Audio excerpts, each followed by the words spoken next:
Good morning, everybody. Welcome back to Daybreak. Time now is 6:41. Well, animal lovers, listen up. It's called Where the Wild Things Live. It's an exhibit where you can get up close and personal with some animals. I wish you could see what I'm looking at right now out of the corner of my eye. Our guest, Sharon Wilhelm from the Museum of Arts and Sciences, is here with us about details on what you can expect to see at the exhibit. Good morning, Sharon. Good morning. How are you? I'm doing wonderful. How are you? This is Captain Knuckles. Knuckles. He's one of the 4 ferrets that we have at the museum, and he was very excited, as you can see, to come in and be on TV this morning. Did he have coffee too this morning? Yeah. I think he doesn't need coffee. Oh my No, goodness. I needed coffee to handle him this morning. Why don't you tell us a little bit about the exhibit? What can people expect to see here? Wonderful exhibit. It's called Where the Wild Things Live, and it's an exhibit that depicts all of the different types of animal habitats in the state of Georgia. Of course, we've got from the mountain ranges down to the coast, the Piedmont, the swamps. When you go through the exhibit, you can see a setup of each one of those areas and also the animals that you can find in those areas. We also have a little area in there that's set up that shows what happens when people throw trash. And it's so realistic. I listened to a woman the other day say something about, look, somebody's throwing trash all in the exhibit. And her husband said, no, honey, it's supposed to be like that. But it just shows you that, you know, we need to pay attention to what we do.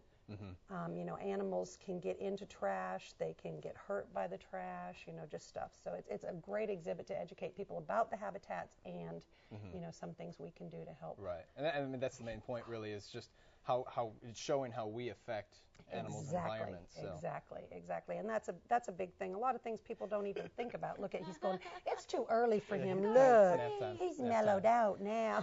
Now, something that I want to ask, talk about encroachment and how it's becoming a danger for these animals. Well, it's becoming a danger for animals and for us because the more habitat loss they have, the more they encroach on where we live. So when we encroach on their area, it's the same thing. You know, that's why a lot of times you have deers, you know, running into cars and because they're having to find somewhere else to live because we're destroying a lot of their habitat. Yeah. So it's real important that we pay attention to that and keep a good balance there. Let's put Captain Knuckles away really quickly. Okay. I'm going to grab his crate. Now, we need to put him away yes, because we've got another guest with us. Why don't we? Probably shouldn't be around Captain Knuckles. That's exactly right. That's a very good exactly reason for this. Let's bring our other guest on really quickly. Oh, I'm nervous.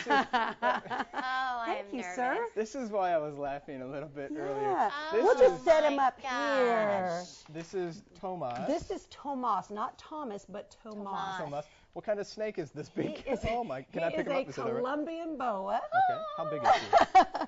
He's probably about 6 feet long now. Okay. About 6 feet long. He's got a very interesting story behind him. Let's get a little bit about him. He was actually somebody's pet in Warner Robins. They either released him or he escaped. They don't know, but he ended up on the back patio of an elderly woman's home. Goodness.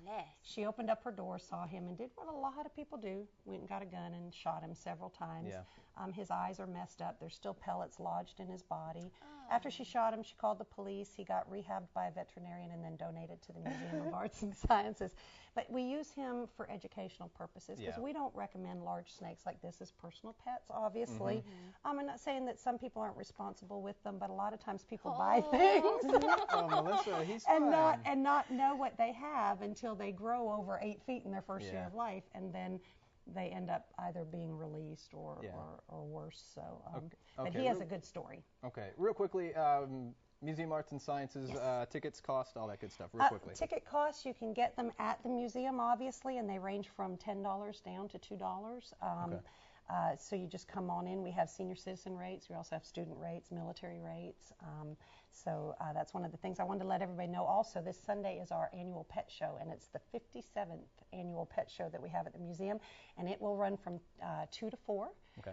2 o'clock is pre-registration. The judging will be at 3 o'clock. A lot of fun. It's down in our pecan orchard. Sounds good. So that's a lot of fun. Also, real we quickly. have dinosaurs. We're getting yelled at dinosaurs here, are coming this summer, starting the 18th of There's May. a tease for you. Dinosaurs coming to Macon. All right. Exactly. Thank you so much, You're Sharon, for coming. welcome. We appreciate it. You're Let's go over